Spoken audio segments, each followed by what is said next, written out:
It's a community work day today here at the Hermitage, and we're taking this time, of course, to talk about the Dhamma and to share with each other about our experience, so that, you know, this is really the nourishment and the basis for whatever it is that we're doing. Or if we take this Dhamma and the Buddha's teachings, and also whether we're lay or monastic form, we're in lay or monastic form, the discipline or the Vinaya. When we take the Dhamma Vinaya as our guide and our approach, we really can reduce our pain and suffering. Again, I'm saying, you know, even though pain and suffering are different, and then the old adage of pain is inevitable, suffering is optional, that idea of, you know, sometimes we can't avoid the fact that there are many painful experiences in life, with everything being impermanent and constantly subject to change. And yet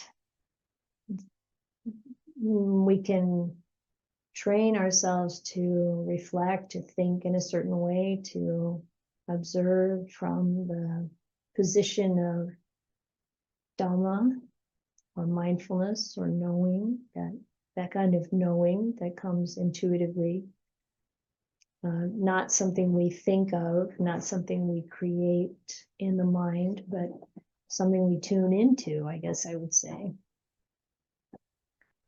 Really investigating, and through our own experience, coming to understand what is permanent and what is impermanent in our experience. And what, you know, is there something permanent? Those kinds of investigations can really help us. And also the many different ways that the Buddha gave guidance for how to address life, how to develop the mind. And I've been reflecting a little bit on this guidance that the Buddha gave to Mahapajapati, his aunt, his stepmother, the one who actually took care of him after his own mother died, her sister died. And Ayya Chitananda and I were talking about that situation a couple days ago, and she said, yeah, she, you know, she wasn't just the Buddha's stepmother, she was also his aunt, and she, you know, must have loved him very much. And, you know, like, you know, how many aunties are really like so dedicated to their nieces and nephews and love them very much. And sometimes it's a really nice position in a family, because you don't have to have the responsibility of actually making all those decisions of, you know, training children, and you can love them and teach them and care for them and be a beautiful presence in their life. And you know, so there was probably all of that for Mahapajapati with regard to Siddhartha Gautama, and then he becomes the Buddha. Can you imagine? And then she becomes a bhikkhuni, and really has a very prominent position in the bhikkhuni sangha, according to tradition and what we know of history. She really spearheaded the development, or the establishment of the bhikkhuni sangha. And in the suttas, it says that shortly after her ordination, she went to the Buddha and she asked for a teaching in brief. And this is something that we have records of many of the Buddha's monastic disciples coming to him and asking for this kind of teaching in brief. Basically, give me a teaching, and then with that teaching, I'll go into seclusion and reflect and develop my mind, and, you know, with the intention of awakening. So when she comes to the Buddha and asks about this, he says, I'm going to just read a little bit of it to you. He says, you might know that certain things lead to passion, not to dispassion. And he that's the first of 8 things that he tells her that you might know. And so when you think about this, you also might know that there are some things that you do, or some things that we see, hear, taste, touch, smell, think, that lead to passion and not dispassion. I mean, I can think of a few that are floating around right now, like listening to the news, what is the effect on us, or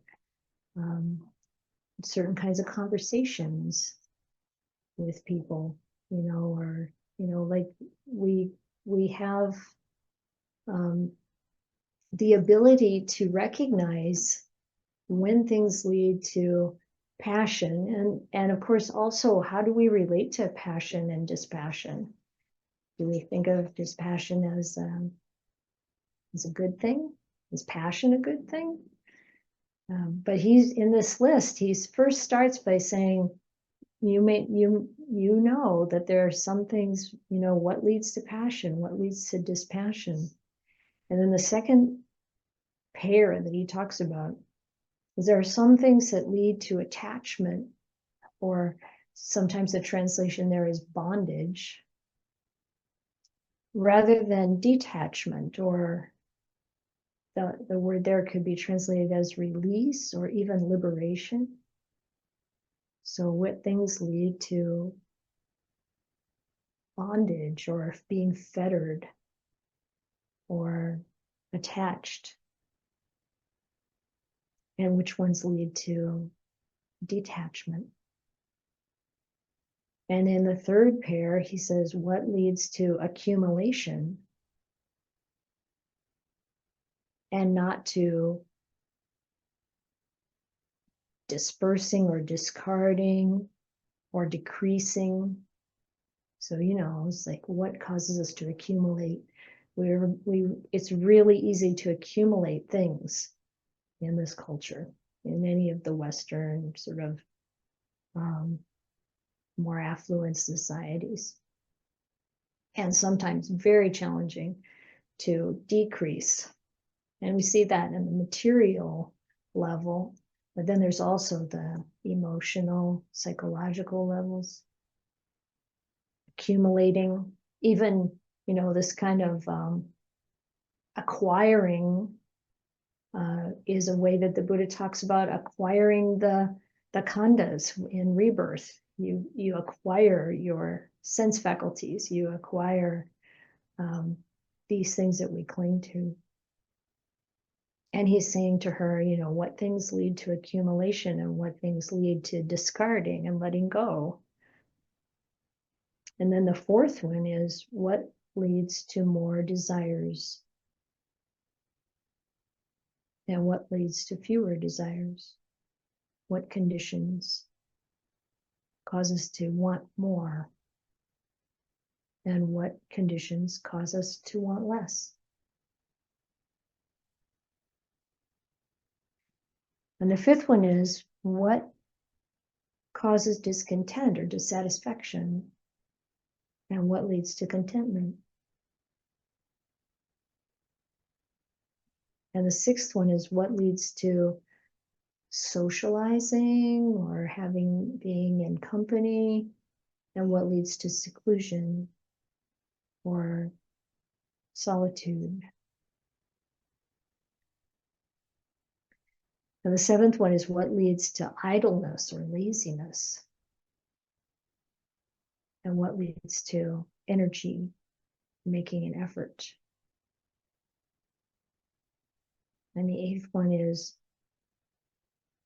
again, you might know the things that cause you to be more burdensome or difficult to support, rather than easy to support or easy to look after or not burdensome. So those are the 8 pairs. And then he says, these are not the Dhamma, not the discipline, not the Dhamma, not the Vinaya, not the teacher's instructions. And then he goes through this list of 8 again in the opposite. So he says, you know the things that lead to dispassion and not to passion. The things that lead to detachment and not attachment. Things that lead to discarding or decreasing rather than accumulation. Things that lead to few desires and not to more desires. Things that lead to contentment and not discontent or dissatisfaction. The things that lead to solitude and not to socializing.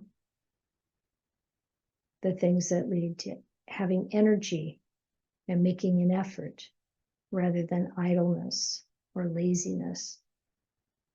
Things that lead to being easy to look after and not burdensome or difficult to look after.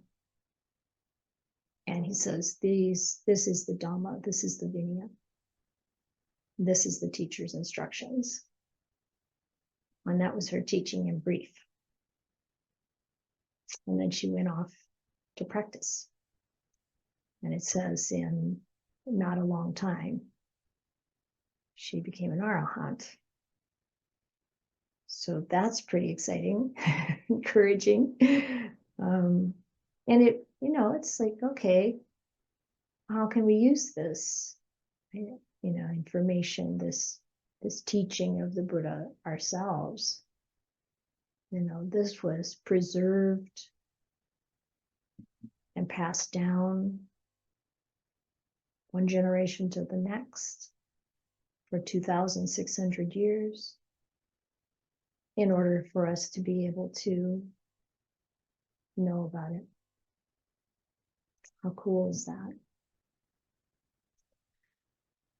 So just reflecting on each one of these things in our own life, and in, of course, different points in our life, different circumstances, highlight one or another of these.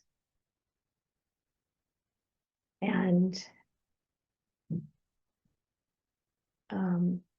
we want to really, make use of these ideas. So what makes more contentment in our life? And can we lean in that direction? So this idea that whatever's going on, we can, really notice which way it pulls us or which way we're encouraged to go. And then, before we started the recording, we were talking a bit about pain and pain relievers and, the kind of attention we want to pay to how these things affect our body and our mind and how to use them in as skillful way as we can. Nothing's perfect. Things keep changing. So, it's not like a routine is going to be the same, have the same results all the time. So there's a lot of variance, and paying a close attention to the results of our actions is very, very useful. And it's the same with these sort of 8 pairs, these guidelines of really always seeing how can we move in the direction of peace, in the direction of, fewer wishes, fewer attachments, having more spaciousness in the heart. And when is it beneficial to socialize? When is it beneficial to come together? And how does it lead us to more peace and stability?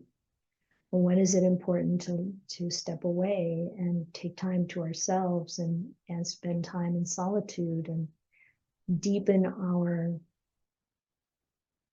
ability to tune into the Dhamma and see what hasn't been seen yet directly.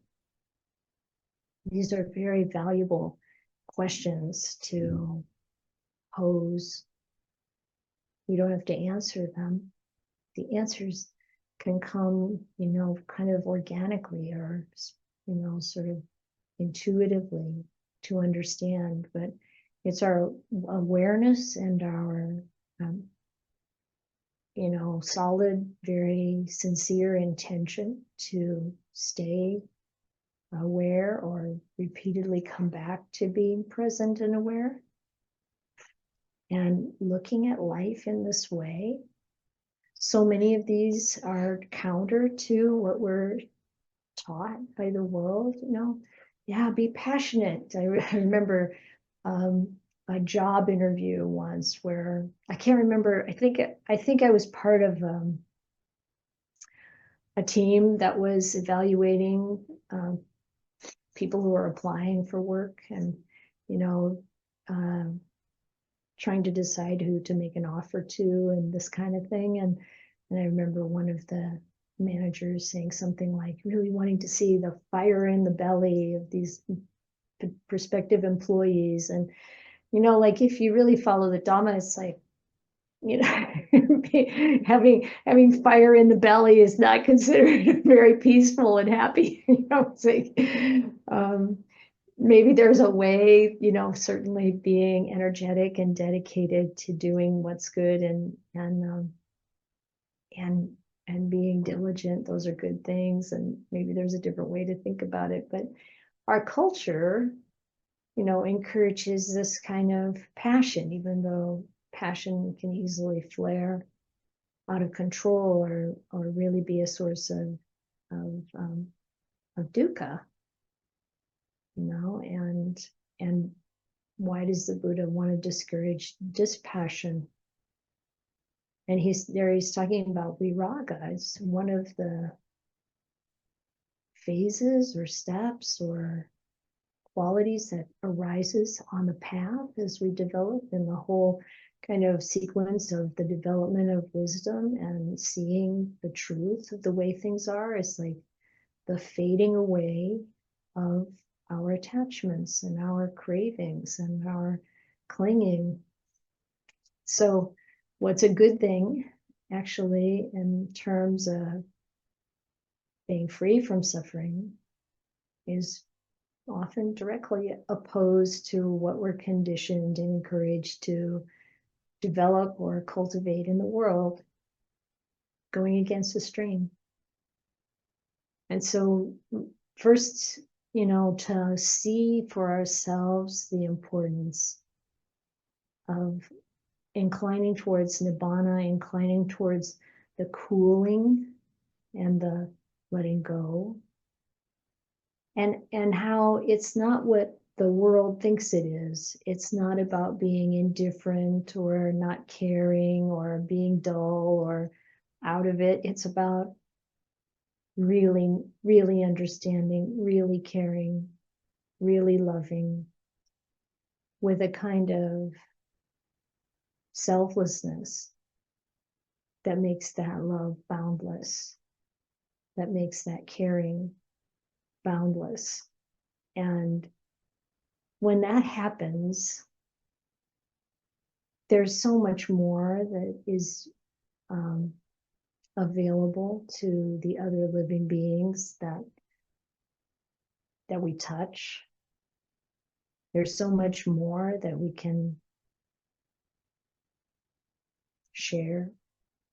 And it's so counterintuitive, because when we are looking at what it's like to be passionless, what it's like to be content, what it's like to be leaning in the direction of solitude and taking solitude, and what it's like to really be discarding and letting go of things. When we really understand that, then we see that there's this kind of measureless fullness, measureless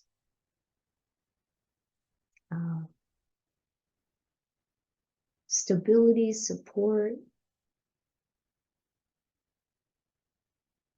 kindness, compassion, joy, equanimity. That this is the actual result of letting go. And we're not, we're not doing it for some kind of result. It's not a ladder to getting something. It's more like the letting go into the Dhamma just has its own natural conclusion for the benefit of all beings.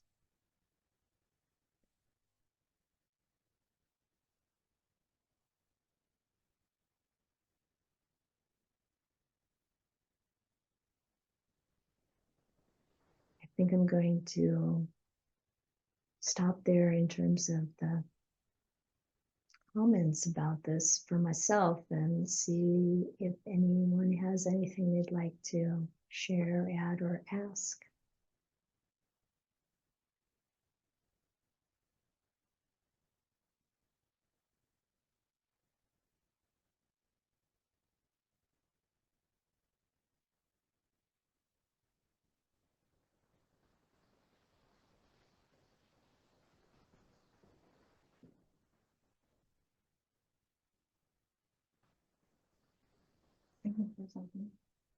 Okay, can you talk loud enough for them to hear?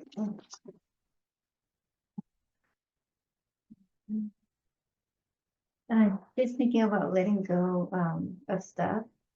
So it was, my experience was that like before COVID, I was pretty good, tossed a lot of clothes and stuff away, and then felt very happy, felt good, contented, right? But then after COVID, we went back and accumulate. I don't know. Sometimes like practicing is interesting because I feel like making progress, and then it's kind of relapse or something. And then now starting to like minimize a little. But do you have, yeah, just wondering your opinion, like that's also a natural progression, right? Yeah, I think that's very natural, especially in this society, to reaccumulate. It's like stuff comes into our environment and into our path and makes, like there's, a lot of marketing experience around like drawing us in and help, having us think that we need things. And sometimes we do, and it's okay, it's okay to have things that make our life easier, that, and so I think that's in this society, it's like the hardest part for things is this constant like culling it away. And I learned after a long period of accumulation, like I loved books. I wanted a library in my house, right? Well, how many can you read? It's like, and eventually there was this realization that, it just feels so much more free, and there's so much more appreciation of what I had if I had little.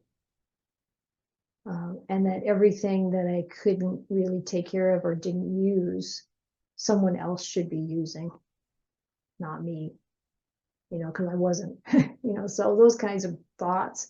But then it's an ongoing process of, then, things kind of collect, and there's this letting go. And so I think the main thing in all of that is the reflection on what's happening in our mind.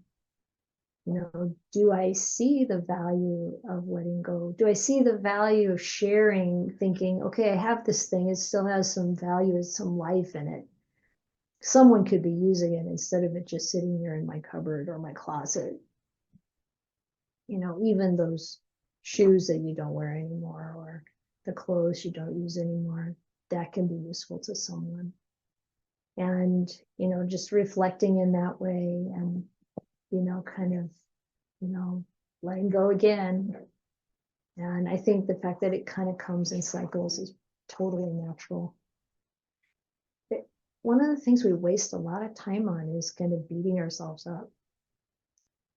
I should be doing, I shouldn't have let, And it's easy to say, but it's in the moment to moment, day to day experience of our own minds to catch what our patterns are based on our conditioning, and to not feel bad about those patterns, but just go, oh, look at that. Say, yeah, you might have a sense of where you got that, who you've been, observing from the time you were drawing your first breath in this lifetime. It's like, but that doesn't matter either. They had that conditioning, so what? It's like, oh, does this serve me?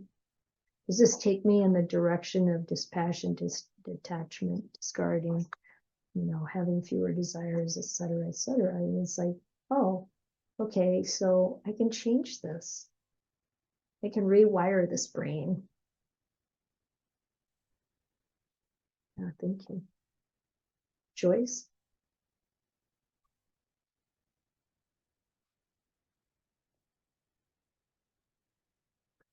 I have so much trouble trying to figure out which option I'm supposed to be clicking on, and they keep changing it. Yeah. I am going to totally embarrass myself here. I don't seem to have difficulty. I'm looking at things that I have, and they're good things, but truly, I'm no longer using them. My hook is, I don't know what to do with them because I don't want to put them in the trash. I want to go somewhere, but when I start to address it, I really don't know where some of these things should go. I guess really the Oakland Museum in this area, I know takes a lot of things, and maybe it's partly that I'm just overwhelmed because, at 82, I'm not going to be here that much longer. So I really, I have to do something. And I just remember I'm living in an apartment, and I remember when the man upstairs passed away, and my landlord had to clean out the apartment, and everything was going into this big bin to be hauled away and just dumped.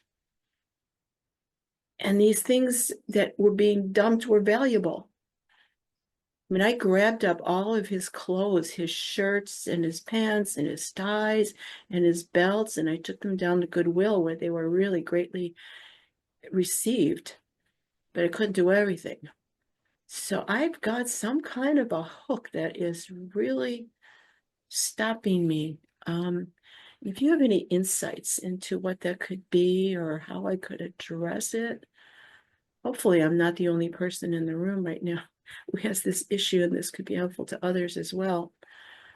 So Yeah, I think these things we've been talking about, like thinking about how someone else can use this that I don't need anymore. And sometimes we worry, well, maybe I'll need that later.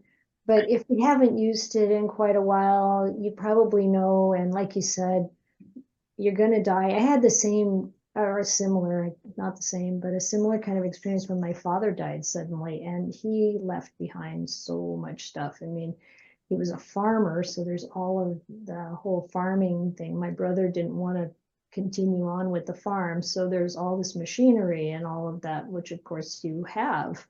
Then there's all of the other stuff he saved, magazines. My mother used to, be so frustrated with stacks and stacks of magazines that he felt like he would read someday. Of course, you leave it all of a sudden, and then somebody else has to deal with it. And there was so much stuff. And then I started looking at my own stuff, and it's like, wow, why am I keeping this? I don't want somebody to have to deal with this. when I go, I want to take responsibility for it. And it's fun actually to give things to people and have them enjoy it, you know, and think about it. So what I would recommend is just trying to do a little bit each week. You know, like pick out 5 things that you're ready to let go of and think about where they should go. And it does take, I find, more effort and time to conscientiously kind of pass things on than it did to acquire them. So I try to be more careful about how much is acquired, because boy, it takes a lot of effort to give things away to the right places and take them to wherever they have to go, or maybe recruit in your case at 82, sometimes we need to recruit some help from somebody to move something along. But if you could do 5 things a week, that would be a great, you know, like, and then, you know, you just start with the low hanging fruit, the ones that are easy to let go of. And you can think pretty easily of, yeah, maybe it goes to the museum, maybe it goes to Goodwill, maybe it goes to a church, maybe it goes, I don't know, in your neighborhood, do people put things on the sidewalk for people to come by and take? You know, I've had a lot of these thoughts already. And so I had some of these ideas, but then all of a sudden that balloons out of control as well. I mean, oh, goodness. I don't know what this is. I'm just wondering if the trauma of my childhood made me like really attached to properties, just something that's comforting, like my teddy bear from like when I was like 3 years old. Oh, yeah. You know, And when you think about getting rid of these 5 things, yeah.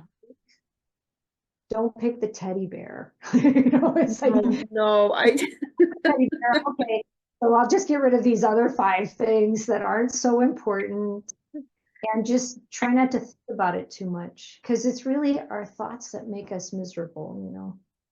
And I get that, you know, it takes a little like prying our fingers off of whatever it is, a little bit of that. I But don't that's have the prying problem so much. It's not that. It's like being ecologically sensitive. It's that really gets in my way, because to just fill up a trash bin, that would just feel wrong, because these things are useful. right. These So are things that's why, that people would go out to the store and buy. So I could right, just give them away. But yeah. I don't know where to like always give them. I have a lot of ideas. I'm seeing that people are contributing ideas that are local to me, and I know about those places. Well, try not to think about all of them. Just think about, you know, pick out, okay, maybe 5 things is too many. Pick out 2 things and just decide where No, they go. five seems doable. In fact, I could probably do more than that. Because I already have a lot of ideas. Yeah, well, just try to limit the thinking, because it's the thinking that, you know, it's Thank you. prolific. That's exactly it. It's very true. So, Thank you. so each of those 5 things, figure out where it's gonna go. And we had such a good time when we left Mountain View, because it was the old neighborhood in Mountain View, and you could put things out on the, you know, out on the parkway, right, you know, between the sidewalk and the street. Yeah, I can do that. That's It was so fun because we could see the neighbors go by, and then the neighbors knew this was all happening, and they were watching, right? What goodies are they going to put out today? And it was just sweet. Pick up a bell, you know, and go pick up a, you know, something else, and you know, some old cups or whatever, you know, and people use them, and it's lovely. And if they pass them on later, fine. I just realized I have a lot of like mental thoughts about like wanting that thing to be adopted by somebody who's going to really care about them. About Oh it. no, there. I know. I just okay. I mean I could run over and get this, but I have this paper mache dog that I made when I was 18, and it's really cute. Uh-huh. I can't put cute things in the trash. No, don't put anything in the trash. Put it on the table.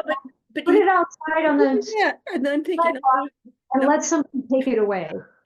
And then that's letting go. I'm just So let it go. Whatever happens after this, it's not yours anymore. It's okay. I'm just revealing my weird thought process that really is my obstacle. And so you're doing a great job of, of making You can get over this and feel this freer. light. Okay, I just wanted a boost. And so you've given me a boost. And I appreciate it. Okay, and Okay, I'll let there's other help people with hands up. check in and tell us about the 5 things that left and how you're letting them go later. Oh boy, I have an assignment. Okay. Mm-hmm. Uh-oh, trouble. Oh, this really is related to our letting go of everything. You Oh, know, yeah, it's absolutely. Absolutely. yeah. Yeah. I was thinking about my teddy bear, someone, actually a monastic, came to visit me in my home, and lo and behold, guess what? She saw the teddy bear and fell in love with it. Like, oh yeah, so I'm going to get rid of that. Well, you just say not to start with that, but but that's the kind of the hook, with other things as well for me. I mean, she didn't go to those, but so thank you for your bearing with me here and giving me some ideas. I appreciate it. Yeah. Johnny wanted to have the sutra reference in the chat too. Oh, sure. It's Anguttara Nikaya 853. So I think it'll go into the chat. Steve? Hi. Well, my wife Karen would love to hear this about giving things away. She's always, but it's always my stuff that needs to be given away somehow. She'll love that about partners. Yeah. Yeah. But I wanted to mention the dispassion part about there's so many outrageous things happening now that the kind of bring up a tendency toward anger and just working with that kind of constantly is a real challenge. And yeah, and I heard one teacher who said that anger is good because of the energy it brings up, but I think I think getting the energy with less anger is better, and because a response is needed, but an angry reaction probably isn't, and so when we're yeah, well, I'll let you Yeah. respond to that. Um, yeah, I think it's unfortunate when we encourage people to be angry. I feel like that falls into the same category, like when the Buddha was talking to the actor who is the head of the acting troupe, who, the Buddha said that, it's really a really a bad thing to encourage people's greed, hatred, and delusion. And as teachers in particular, we should be careful not to do that. But any of us, if our actions are encouraging the greed, hatred, and delusion in others who are prone to greed, hatred, and delusion, which is darn near everybody, then that's a bad thing to be doing. And so what we want to do, like you said, is encourage energy, not laziness, encourage wisdom, encourage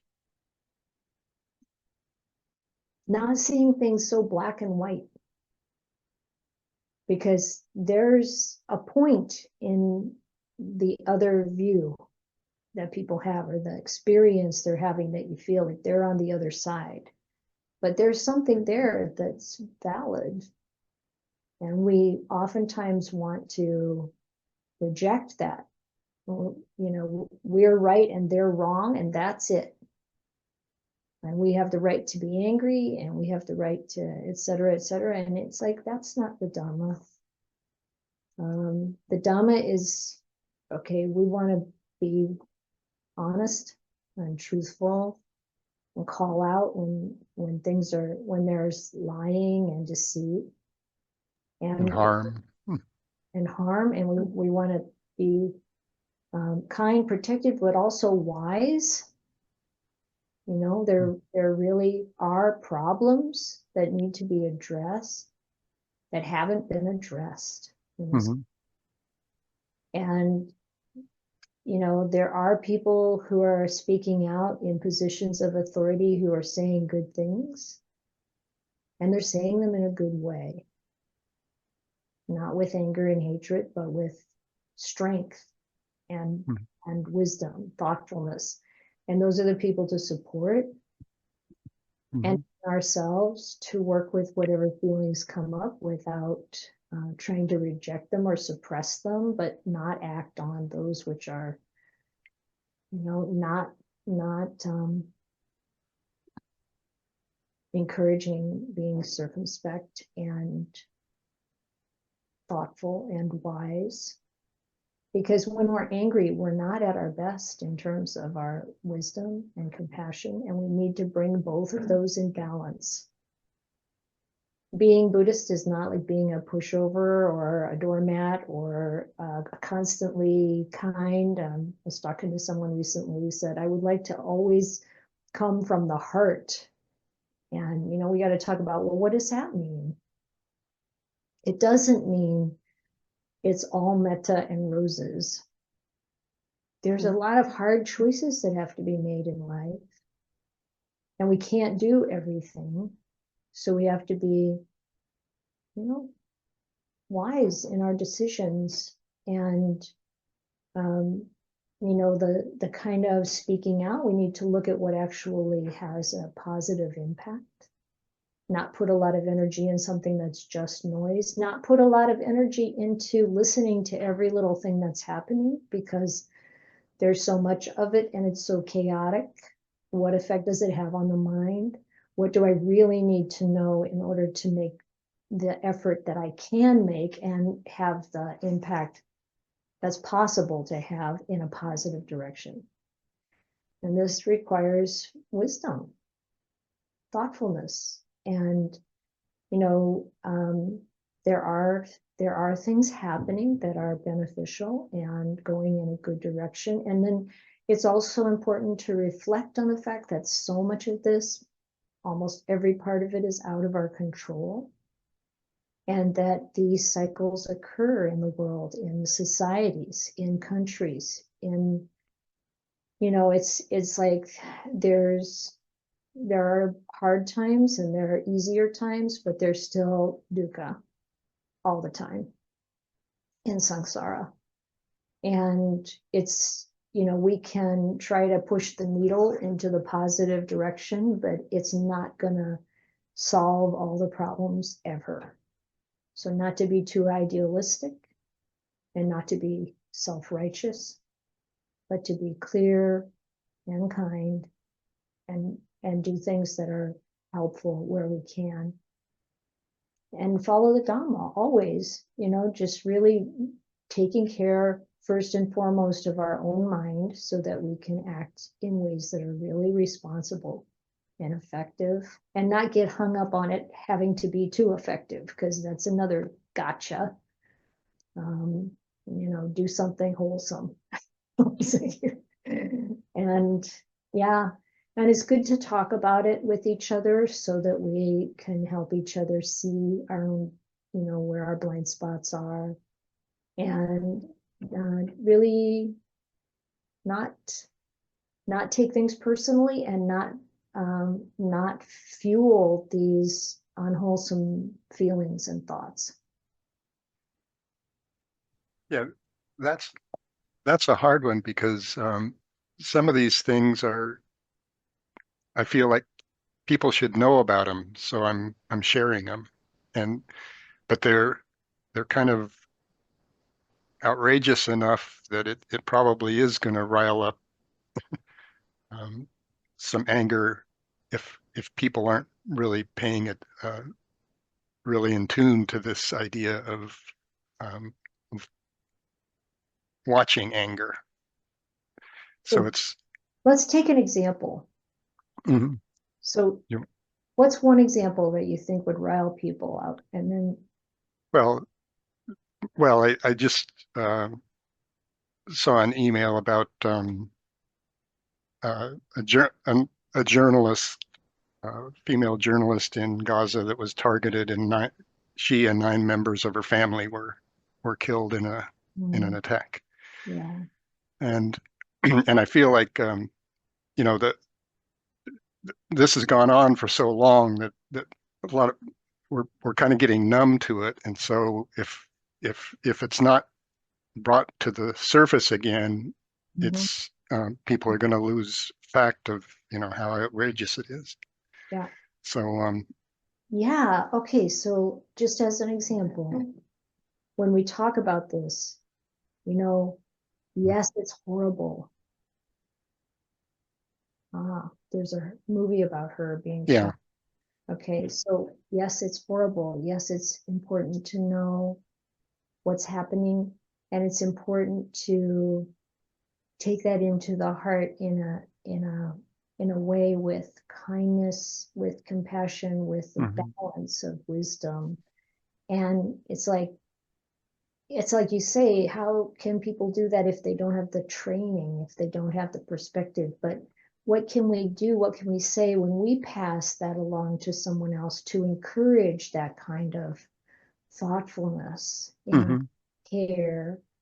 Like it's like we first have to start by holding both those sides together.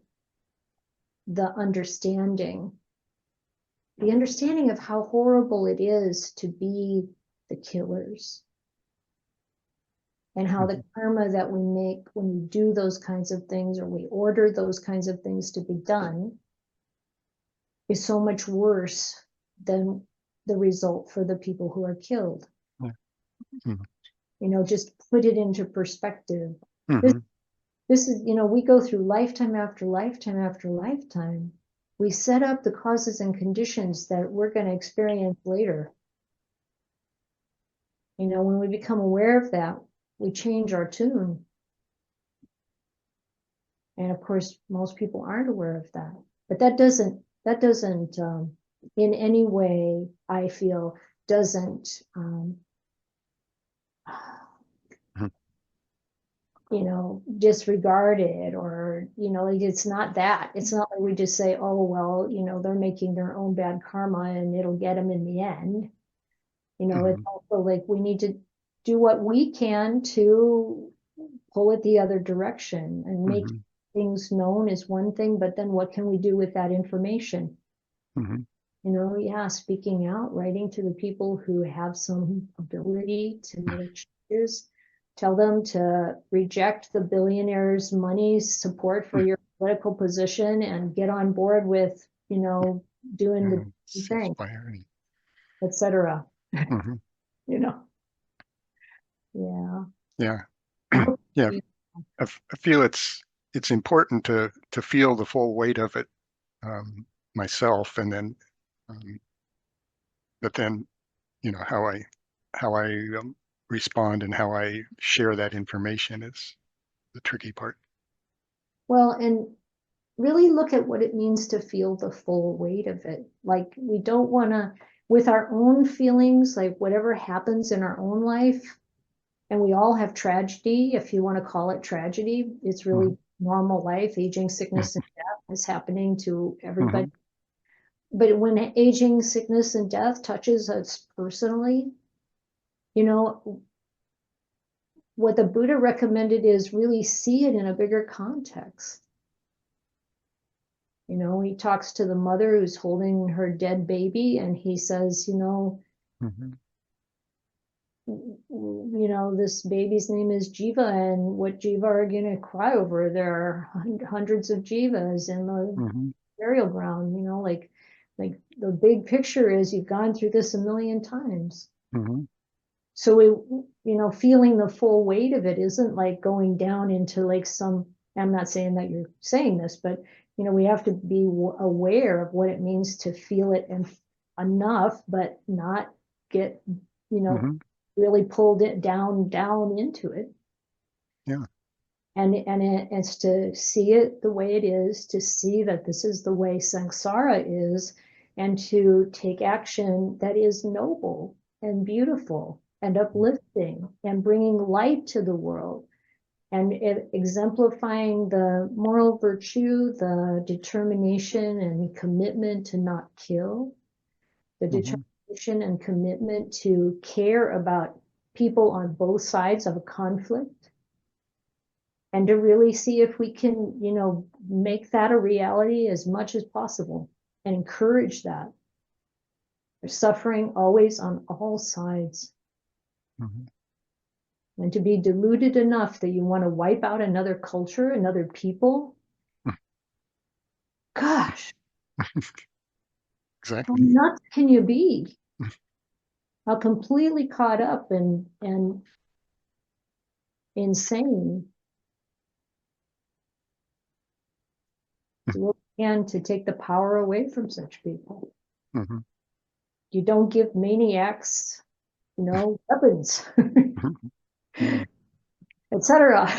Yeah. And so it's like with the Dhamma, we can be strong and clear and kind and wise all at the same time, without anger, without resentment, without ever wanting revenge or compensation in that way. We just try to limit the damage and promote the good. Yeah.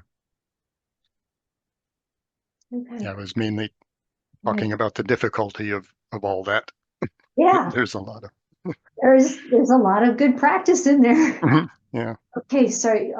Who first? They've been having their hands up for a long time. Okay, Caredwin, I'll come back. just relate to that. Okay, just a minute. Yeah, I really appreciate this conversation because I'm really impacted by that as well. All this stuff in the world is really heavy on my heart. And I just wanted to go back to the conversation about letting go of things, and that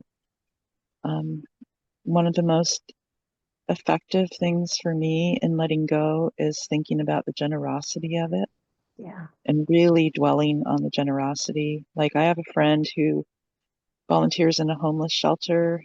So I want to make up some bags of clothing, and maybe, some children's items, things like that, and think about it while I'm putting that together, that I'm gifting these things to them.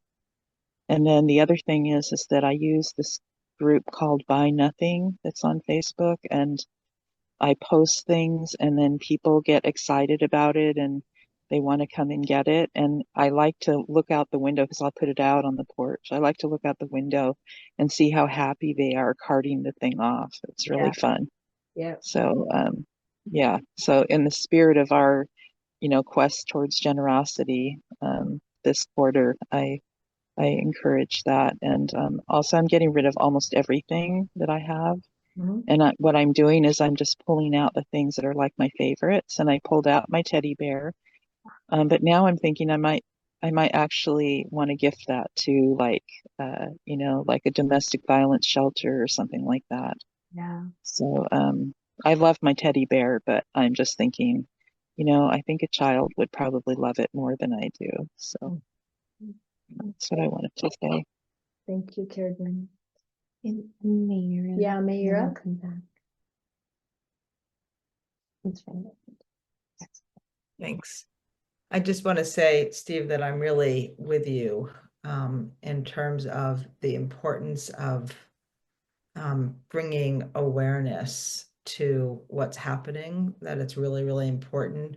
Because like, Hannah Arendt said the banality of evil, like when referring to Eichmann, and there's something really important about how anybody can get swept up, and that it's really important to name. And I have this example from the actions a couple of weeks ago, which is I ran into like an old community friend who's been a leader in the movement for, I'd say, like 35 years, just strong and powerful. And we were at the part of the march where we were at Tesla, and somebody said something really appreciating Cory Booker and I at the moment was feeling really mad at Cory Booker because he stood against Bernie and supported weapons to Gaza. And that was really upsetting to me. So I pulled her aside. I was like, hey, da da da da. And she's like, oh, well, you should say something. And I'm like, yeah, you do it. You've stayed steady in this movement for 35 years, like I don't want to be the one to speak to it. And so she agreed and she went and she spoke, and her speaking was really beautiful. Like I was really moved by how she did it, because she said, first she appreciated what he did. And then she spoke to how hard it is for people who are even on the progressive or on the left to really take care with Palestine and Gaza, and acknowledged both him taking money from AIPAC and acknowledged him not standing against the weapons being sent there. And I felt really impressed, because I know her to be quite passionate and fiery. And I was like, oh, she's really held it beautifully and said it in a way that I just really appreciated. So that was just an example to bring in. And I think it's very difficult, because I feel comforted by the truth of samsara. And I also feel really strongly about having to, you know, having to know. I find it really important to be willing to really know, like really know what's happening, so that I could be clearly instructed about what I can do. So that's where I am. I appreciated your grappling, Steve, and your comments, Ayya Santussikā.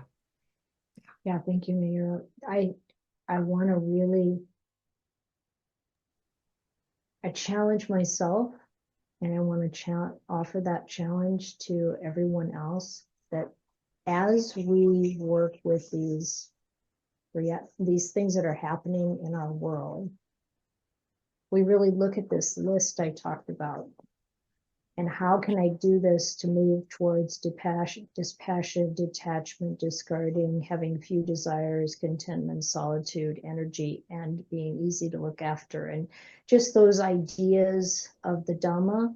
It's like, how do I do this? Like letting people know, being clear, talking about the problems, looking at real solutions. How do we encourage people in power to be virtuous and truthful and stand up and not take money and be in the pocket of somebody who's pushing them in a direction that's unwholesome? All of those things together. And in our own practice, as we do it, like the person you're talking about, Mayor, being able to deliver that message from a place of real stability and calm. And this is where we can be an example to those around us. If we can be solid and strong, like last night we were talking a bit about being able to walk into any assembly and not feel ashamed or small. This comes from our own inner strength, that we're aligned inside with the Dhamma, that we really have that virtue in our own actions, that we've really contemplated these things and we've come to a place of stability and solidity. We know what's right and wrong in terms of virtue, and where to hold the line. And then, we can deliver that with a real confidence and calm. We can move through the world with that confidence. And the end of the day, we don't have to be afraid of anything except our own wrongdoing. That's really the truth. And whatever happens to us, whatever happens to this physical body, that's not so important. It's just the body. That's what the woman who Steve was talking about, who was just killed along with 10 of her family members, and who had already had many family members killed, was saying that she really had nothing to lose. Like she had never left Gaza and, wasn't able to leave. And anyway, but that she had nothing to lose and that she was going to stay there. And she was really making offerings. I don't know if you saw that part, Steve. Like she was making offerings every day, bringing food to people, helping people. And I think that was really powerful from her. She was, yeah. And she already knew that the way she's living, whatever happens when her body dies, she's going to be okay. I don't know if she knew that or not, but I know that she was acting in a way that, She said she had nothing to lose. yeah, she had nothing to lose. Yeah. She's Yeah. not afraid of death. Mhm. Yeah. Shao, are you still? Yeah. So Also, okay. I didn't read the news. I don't know the detail of the story, but by hearing that Stephen and Mayra and Ayya talking about this, just want to emphasize on like the importance of knowing and also not to promote the good, not deepening the division. And the importance of knowing, like it's also about knowing what, because hearing that the way she lived her life is giving, the generosity, her love. And I think by the knowing is like, because the news always focus on the negative. So when I hear, I feel very inspired by this woman and the way she lived. So like, what kind of legacy that we can be inspired and to promote that the common humanity that we all share on all sides.